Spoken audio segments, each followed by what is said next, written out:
selamat datang di Sekolah Online Teknik Otomotif. Dalam video kali ini saya akan menjelaskan tentang two-stroke petrol engine, atau dalam bahasa Indonesianya adalah motor bensin dua langkah. Dalam channel Sekolah Online Teknik Otomotif, sebenarnya telah saya buat video mengenai two-stroke petrol engine atau motor bensin dua langkah.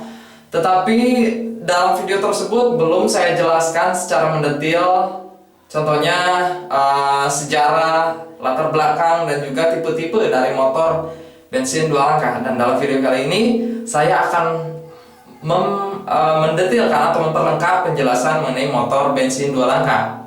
Mari kita mulai. Pertama, kita tahu bahwa motor bensin dua langkah siklusnya itu adalah dalam penyelesaian satu siklus, maka usaha dihasilkan satu kali usaha. Dan untuk menghasilkan satu kali usaha atau menyelesaikan satu siklus, langkah torak yang diperlukan adalah dua kali.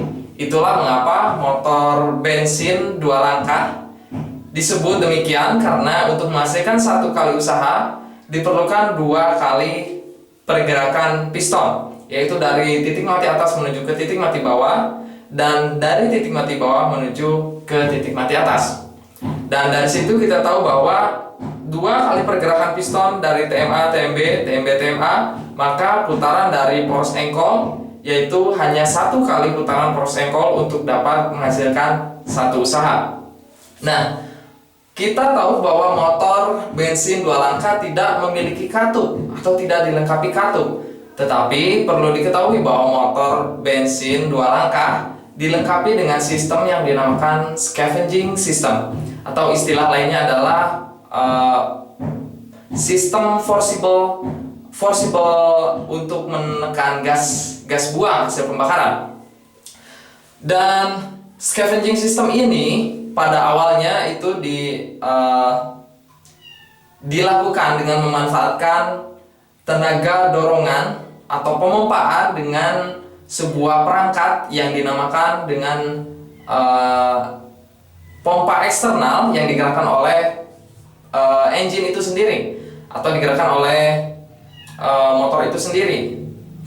Nah, dan dari situ karena terdapat kekurangan karena adanya beban dari pompa untuk menggerakkan pompa, maka pengembangan lebih lanjut dari motor bensin dua langkah ini memanfaatkan bak engkol atau crankcase, yang mana crankcase ini adalah maksud saya adalah ruang di dalam crankcase, yang mana ruang di dalam crankcase ini dibuat terisolasi dari udara luar, sehingga terdapat tekanan jika piston bergerak dari TMA ke TMB, ataupun kevakuman jika piston bergerak dari TMB ke TMA, yang akan saya jelaskan lebih lanjut di pembahasan berikutnya. Nah, itu dinamakan dengan sealed crankcase. Dan sekali lagi saya ingatkan, yang pertama bahwa pada mulanya motor bensin dua langkah memanfaatkan scavenging system yang menggunakan pompa, sedangkan pengembangan lebih lanjutnya memanfaatkan sealed crankcase atau crankcase yang disekat atau terisolasi. Nah, selanjutnya di Eropa, di sejarahnya, di Eropa itu motor bensin dua langkah amat populer karena memiliki kelebihan. Yang pertama adalah murahnya dan ukurannya kecil, serta karena ukurannya yang kecil dan juga sistemnya yang sederhana. Tetapi kita perlu tahu bahwa di Eropa pada masa-masa berikutnya motor bensin dua langkah tidak lagi populer, karena diketahui bahwa motor bensin dua langkah memiliki gas buang yang berbahaya yang sulit untuk ditekan ataupun dikurangi. Nah,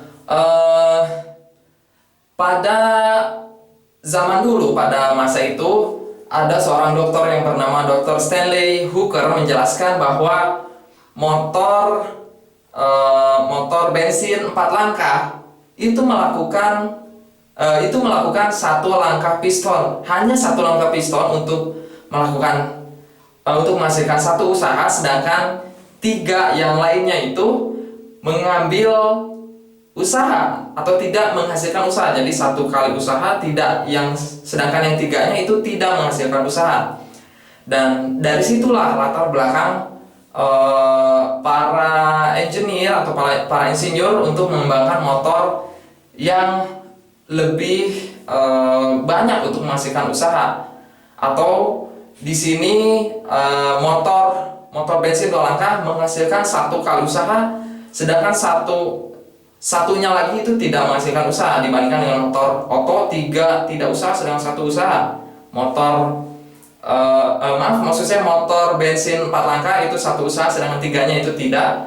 Sedangkan motor bensin 2 langkah 1 usaha, langkah satunya lagi itu tidak menghasilkan usaha. Dan di situ dikembangkannya atau diciptakanlah motor bensin 2 langkah. Nah, perlu juga kita ketahui bahwa motor 2 langkah dan juga motor 4 langkah lahir di tahun ataupun rentang tahun yang hampir sama, yaitu sekitar tahun 1870-an. Nah, maka dari itu dapatlah kita utarakan alasannya motor 2 langkah dan motor 4 langkah memiliki kesempatan yang sama untuk berkembang dan dijadikan sebagai sumber penggerak dari kendaraan karena memiliki start awal yang sama, yaitu pada tahun 1870-an.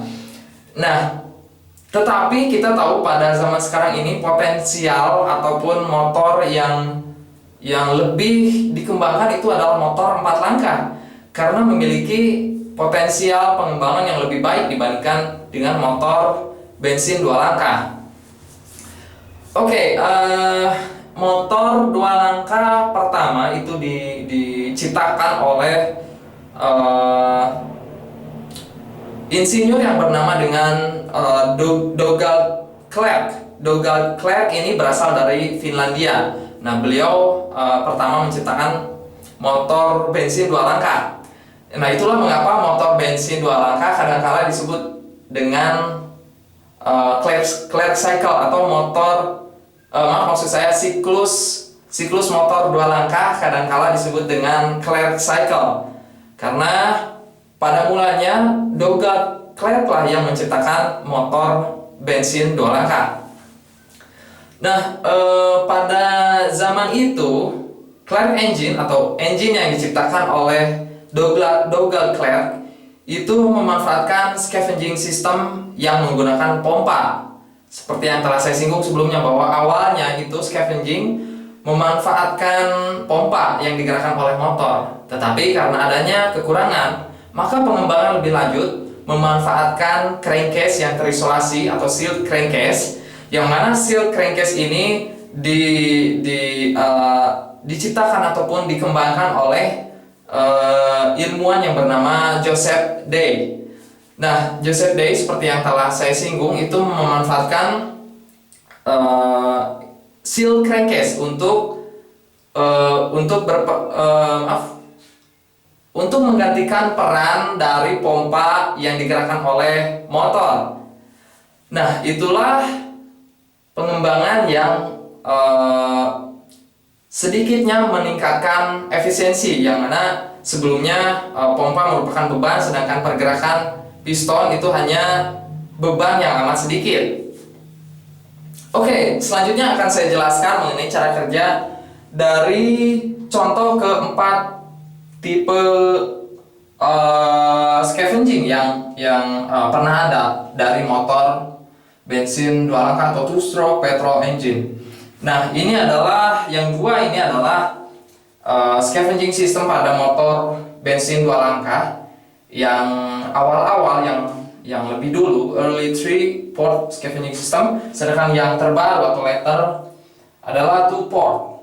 Nah, maksudnya 2-port dan 3-port ini adalah saluran yang bekerja pada kedua sistem ini. Terdapat 3 saluran, yaitu saluran masuk atau inlet port dan exhaust port, yang terakhir adalah transfer port. Jadi ada 3 saluran atau port. Dan begitu pula pada transfer port, loop scavenging, tipe yang loop scavenging juga terdapat 3 tiga port atau saluran. Sedangkan yang dua ini yaitu tipe reed valve dan juga rotary valve. Oke, kita mulai dari yang sebelah kiri. Ini adalah cross scavenging system, yang mana ini sebenarnya telah saya jelaskan di channel Sekolah Online Teknik Otomotif, yang juga telah saya gambarkan sistem buangnya beserta exhaust system dengan knalpotnya hingga akhir. Tetapi kali ini saya hanya akan menjelaskan basic keempat tipe scavenging dari motor bensin 2 langkah ini. Kita lihat di sini, kita tahu ini adalah yang berwarna hijau, ini ada torak, dan ini connecting rod, dan lingkaran ini adalah sumbu putar crankshaft. Dan ini adalah saluran transfer atau transfer port.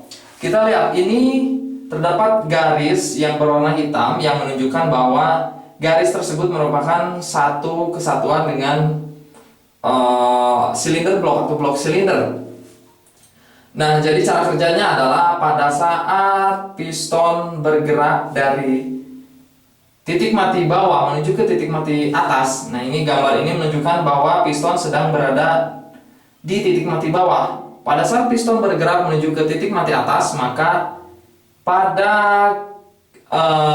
ruang di bawah piston terdapat kevakuman akibat membesarnya volume karena pergerakan piston dari titik mati bawah menuju ke titik mati atas. Nah, jika piston bergerak ke titik mati atas, maka transfer port di sini akan tertutup dan exhaust port juga akan tertutup. Sedangkan inlet port akan terbuka dan mengizinkan campuran bahan bakar dan udara masuk ke crankcase atau ruang di bagian bawah piston. Nah, pada saat itu seiring piston bergerak dari titik mati bawah menuju ke titik mati atas, karena sebelumnya telah terdapat campuran bahan bakar dan udara yang sebelumnya telah masuk melewati transfer port ke ruang bakar, maka sebelum piston mencapai titik mati atas, beberapa derajat sebelum mencapai titik mati atas, busi memercikan bunga api dan campuran bahan bakar beserta udara terbakar dan menghasilkan usaha untuk mengerakkan piston dari titik mati atas menuju ke titik mati bawah. Dan pada saat itu transfer port terbuka dan juga exhaust port terbuka. Nah, dari sini karena piston bergerak dari titik mati atas menuju ke titik mati bawah, perubahan volume di bagian bawah crankcase itu menjadi mengecil dan tekanan pun menjadi membesar. Dan karena perbedaan tekanan di dalam crankcase dengan tekanan di bagian atas piston atau di bagian ruang bakar, karena tekanan di sini telah sama dengan tekanan atmosfer karena saluran atau exhaust port sudah terbuka, maka campuran bahan bakar dan udara yang berbentuk uap di sini karena tekanannya lebih tinggi maka akan mengalir ke bagian ruang bakar dan itu akan melakukan proses pembilasan. Nah, kita lihat di sini kepala piston berbentuk seperti ini dan ini dinamakan dengan deflector head piston. Deflektor ini berfungsi sebagai pembelok dari aliran campuran bahan bakar dan udara agar terjadi efek cross scavenging pada tipe ini. Nah, karena siklus berlanjut, putaran berlanjut, maka setelah campuran masuk ke atas dan gas yang telah terbakar terdorong oleh campuran baru, selanjutnya piston bergerak dari titik mati atas menuju ke titik mati dari titik mati bawah menuju ke titik mati atas untuk melakukan langkah selanjutnya. Nah, kita lihat di sini terdapat sedikitnya bahan bakar dan udara campuran yang baru sedikitnya terbuang ke exhaust port. Dan itulah mengapa pengembangan lebih lanjut dari 3-port scavenging system ini dicari. Dan diketahui bahwa pengembangan lebih lanjut dari 3-port scavenging system ini adalah loop scavenging. Kita lihat di konstruksi loop scavenging ini, transfer port Ini adalah pandangan dari samping. Kita lihat ini jika pandangan dari depan, sedangkan ini pandangan dari samping, yang mana garis ini menunjukkan poros engkol secara sederhana, dan ini adalah bantalannya. Ini bantalan dari di end dari connecting rod dan terpasang pada piston pin dengan small end. Nah, ini pandangan dari samping. Nah, pada loop scavenging, transfer port tidak terpasang segaris, tetapi berbeda sumbu. Nah, kita lihat secara jelasnya bahwa tipe loop scavenging ini saluran buang tidak berada segaris atau satu sumbu saja dengan transfer port, yang mana jika dibuat konstruksi yang seperti ini maka terdapat kemungkinan campuran bahan bakar dan udara yang baru akan terbuang melewati exhaust port. Sedangkan loop scavenging exhaust port berada di bagian samping yang berbeda sumbunya dengan transfer port. Ini kedua lingkaran ini adalah exhaust port dan inlet port, yang mana transfer port itu berbeda sumbunya. Nah, dari sini karena bentuk transfer port yang seperti ini, maka memungkinkan aliran gas campuran bahan bakar dan udara yang baru berbentuk loop seperti ini, dan ini memungkinkan campuran bahan bakar dan udara yang baru tidak mudah keluar ke exhaust port pada saat bergeraknya piston dari titik mati atas menuju ke titik mati bawah. Tetapi secara prinsip motor bensin 2 langkah dengan loop scavenging seperti ini, prosesnya itu hampir sama dengan cross scavenging. Dari piston yang berada di titik mati bawah mengizinkan masuknya campuran ke ruang bakar, dan piston bergerak ke titik mati atas untuk melakukan kompresi, dan busi mercikan bunga api. Selanjutnya piston bergerak lagi ke titik mati bawah. Oh iya, perlu diingat bahwa sebelumnya belum saya katakan bahwa pada saat piston bergerak dari titik mati bawah menuju ke titik mati atas, itu adalah proses induction atau induksi maksudnya adalah masuknya campuran bahan bakar dan udara menuju ke bak engkol, induksi dan juga kompresi. Jadi dalam satu langkah 2 proses tersebut dilakukan, yaitu induksi dan kompresi. Sedangkan pada saat piston bergerak dari titik mati atas menuju ke titik mati bawah, itu adalah proses sekaligus power atau usaha dan juga exhaust atau buang. Sama juga pada tipe loop scavenging yang ini. Oke, kita berlanjut ke later two port scavenging system. Nah, ini adalah sistem terbaru yang hanya menggunakan 2 saluran. Yang pertama adalah reed valve. Sistem ini memanfaatkan katup automatic reed valve, yang mana katup ini bekerja sesuai tekanan dalam bak engkol. Jika bak engkol atau crankcase ini tekanannya menurun, maka reed valve akan membuka untuk mengizinkan terhisapnya campuran bahan bakar dan udara menuju ke bak engkol. Dan setelah piston bergerak dari titik mati atas menuju ke titik mati bawah, tekanan akan mengakibatkan reed valve menutup kembali, karena pada saat bergeraknya piston dari titik mati atas menuju ke titik mati bawah, itu yang diharapkan adalah proses masuknya bahan bakar dari crankcase menuju ke ruang bakar. Dan berikutnya di sini tipe yang lainnya dari two port scavenging system adalah rotary valve, yang mana ini dikembangkan oleh Yamaha. Sistem ini memanfaatkan katup putar yang berada sejajar dengan poros engkol. Ini adalah pandangan samping. Yang mana rotary valve ini berfungsi sebagai gerbang pembuka dan penutup antara hubungan crankcase dengan saluran masuk dari karburator. Nah, jadi pada saat piston bergerak dari titik mati bawah menuju titik mati atas, menyebabkan kevakuman di dalam crankcase. Secara saat bersamaan juga rotary valve pada posisi yang terbuka karena adanya lubang pada plat putar yang mengizinkan campuran bahan bakar dan udara untuk masuk ke ruang bakar. Dan pada saat piston bergerak dari titik mati atas menuju ke titik mati bawah untuk mengkompresi campuran yang ada di dalam crankcase, rotary valve berada pada posisi yang tertutup karena rotary valve terus berputar, dan pada saat piston bergerak ke bawah, rotary valve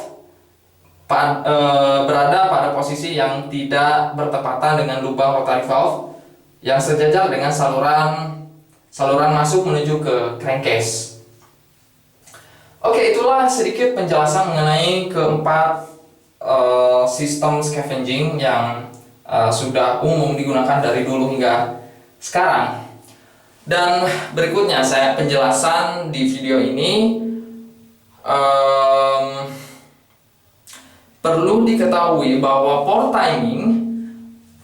timing maksudnya adalah pembukaan inlet port dan juga exhaust port tidaklah bertepatan, ataupun dengan kata lain tidaklah secara basic membuka dan menutup seiring dengan pergerakan piston, dan pengembangannya itu mirip seperti valve timing yang tidak bertepatan pada saat piston bergerak dari titik mati atas menuju ke titik mati bawah. Pada saat yang tepat, katup masuk terbuka untuk melakukan induction. Tetapi seperti halnya motor bensin 4 langkah, motor bensin 2 langkah juga terdapat adanya advance pada port timing seperti halnya valve timing pada motor bensin 4 langkah. Dan kita tahu bahwa basic Day ini adalah yang dikembangkan oleh Joseph Day, sedangkan yang ini dikembangkan oleh Dr. E. Schuller dari Jerman, sedangkan Joseph Day itu dari Inggris. Itu hanya sekedar informasi saja. Dan saya ulangi, ini adalah pengembangan lebih lanjut dari three-port scavenging system. Dan mengapa diadakannya pengembangan dari three-port menjadi two-port? Menurut penelitian bahwa three-port scavenging system terdapat kekurangan pada aliran campuran bahan bakar dan udara yang baru pada transfer port. Nah, pada transfer port campuran bahan bakar dan udara ada yang menempel di saluran transfer port, sehingga memungkinkan hambatan aliran campuran bahan bakar dan udara yang akan masuk ke cross scavenging system. Nah, itulah mengapa dikembangkannya dari three-port menjadi two-port untuk menghilangkan kekurangan yang ada pada three-port. Tetapi tidaklah sempurna juga pada two-port scavenging system, karena diketahui bahwa two-port scavenging system memiliki kerumitan mekanis yang lebih daripada three-port scavenging system. Itulah penjelasan mengenai two-stroke petrol engine atau motor bensin 2 langkah dari Sekolah Online Teknik Otomotif. Jika Anda memiliki saran ataupun pertanyaan, silakan isi di kolom komentar di bawah. Terima kasih telah menonton.